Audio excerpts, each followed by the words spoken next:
pastor's daughter. Today is March the 13th, 2026. Before we get started at the lab and while you all are getting your writing supplies together, let's go ahead and do this brief meditation. Hello, daughters, and welcome to Discerning Meditations with Delores, the pastor's daughter.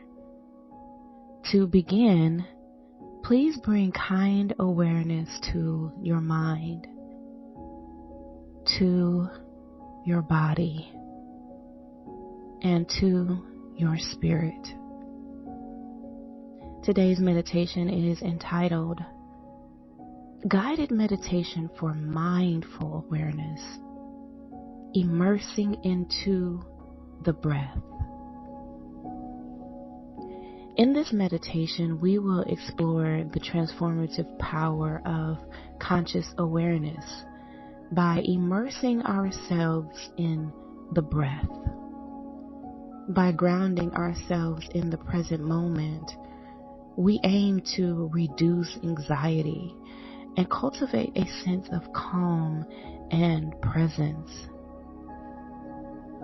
Begin by finding a comfortable position and taking a moment to relax your body.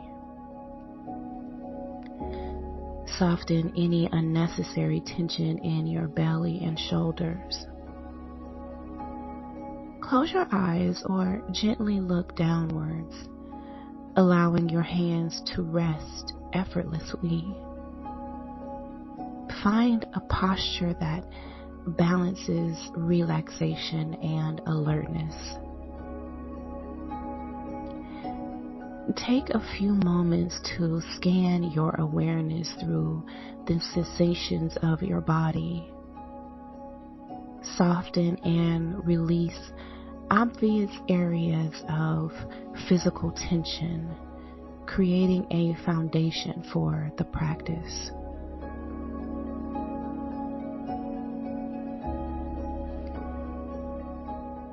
We will use the breath as our anchor, a home base for awareness. Breathe naturally and notice where the breath is easiest to detect and where it feels pleasant or neutral.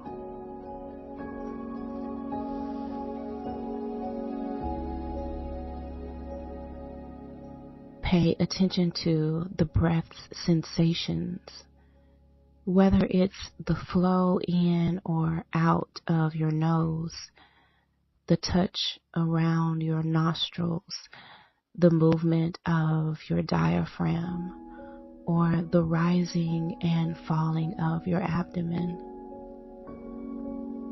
Sense the breath without the need to control it, akin to listening to a soothing sound.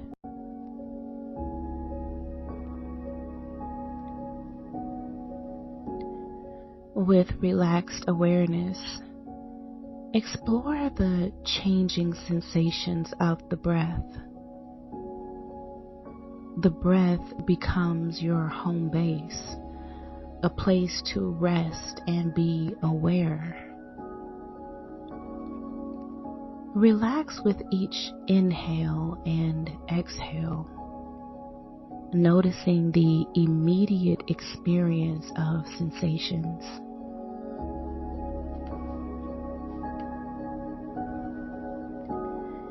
If your mind drifts into thoughts, use a soft and friendly mental note like thinking, and gently return your attention to the breath. Embrace any background sounds or sensations without letting them draw you away.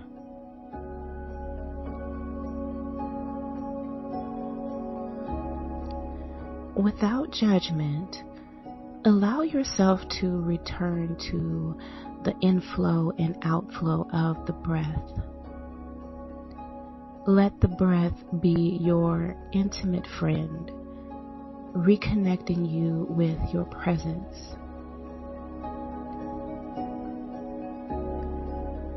recognize that thoughts are not the enemy. You're developing the capacity to notice thoughts without getting entangled in their storylines.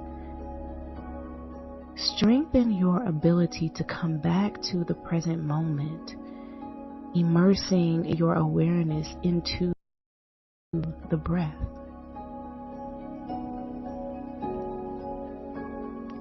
Acknowledge that the practice of returning to the breath can be done informally throughout the day. Bring a full yet gentle attention to your breath, sensing into the body, and continue with your activities. By immersing your awareness into the breath, we nurture a practice of mindful presence, finding peace and tranquility within the rhythm of our own breath.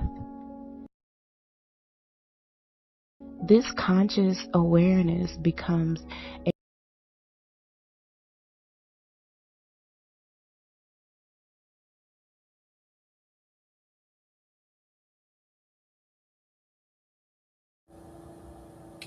I apologize, you guys, for having a little technical difficulties here. That meditation was nearly over, so I'll go ahead and close that out, and then we can get started on our writing sessions. I'm gonna make sure y'all can hear me okay, and let me see, let me turn on this camera. Hey y'all, okay, let me see. Hold on, you guys, I'm not really sure what my camera isn't showing right now. Let's see. Here I am. Hey, good morning, everybody. Good morning. I apologize for cutting y'all a little short on that meditation, but good morning to you and welcome to the Writing Lab with your girl, Delores, the pastor's daughter. Welcome on in. Come on in. I apologize. My voice is nearly gone. But good thing is, this is a no talking. This is a no talking writing lab. Okay, so you don't need my voice. Okay, but I will just go over just our little quote for the day, as well as our excerpt from the manual that I want you guys to keep in mind. Y'all, we are at the end of week 4. This is the last day of week 4. Y'all, is it really Friday the 13th? It is, right? It's Friday the 13th. All right. 2026, honey. Okay. Okay, here's what it says. I'll read it in just a sec. I know y'all can probably barely see it, but I just want y'all to at least see where I'm reading from. Okay, make today so awesome that yesterday gets jealous. That's cute. I like it. Let's do it. Okay, I'm down. Challenge accepted, right? Okay, so if y'all have been keeping up this week, we've been talking about what belongs in your book, right? And this is a memoir writing lab. So if you've ever thought like I need to write a book, my life has just been crazy, I could totally write a book of my experiences, of my lessons learned and stuff like that, then this is definitely the lab. You're definitely in the right place. So make sure that you go ahead and get your writing supplies together as I just go over what we talked about this week. So we talked about what belongs in your book. We talked about the scenes, and that not every moment deserves a chapter, but every chapter deserves meaning. So when you start writing your memoir, it's tempting to include everything, every memory, every slide, every argument, every detail you finally see in hindsight.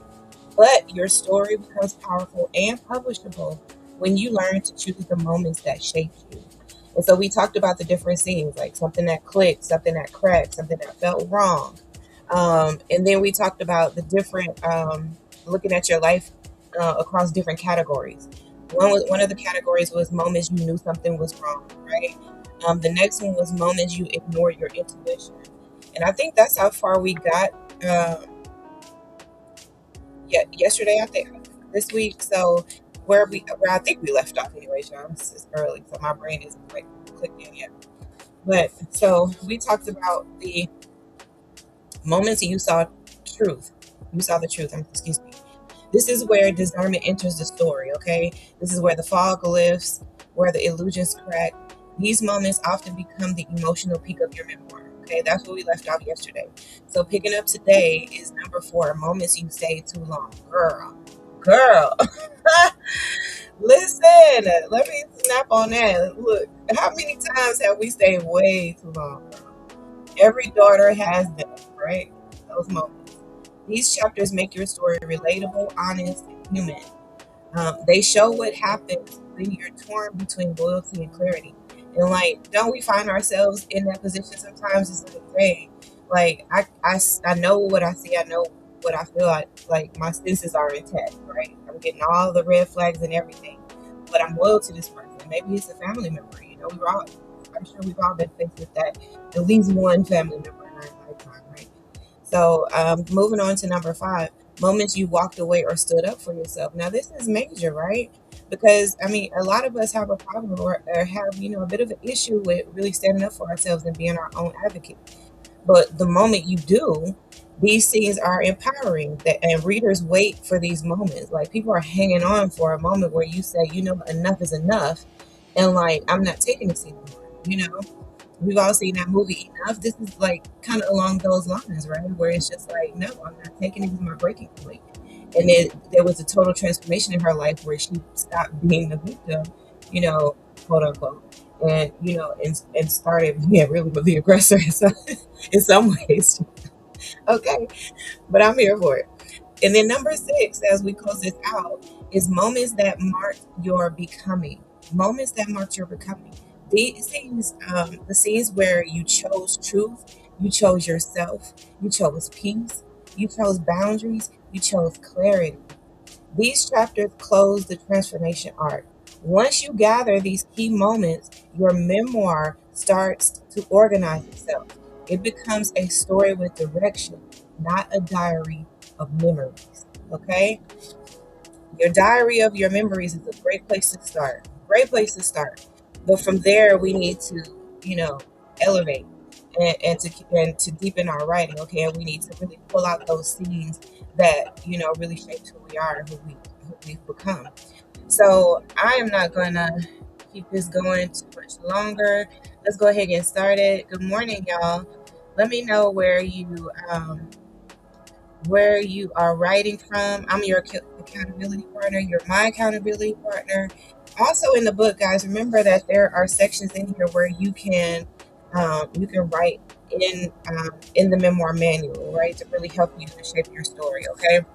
So as we end this week out, let's end strong with a really good writing session. Okay. We're gonna do something slightly different this time. We are going to use this timer here, and this is the 50-minute focus timer with the 10-minute break added into it, and then another 50-minute timer. Okay, so let's try this one out and see how we like it. Okay, y'all. All right, y'all. Let's go ahead and get started writing.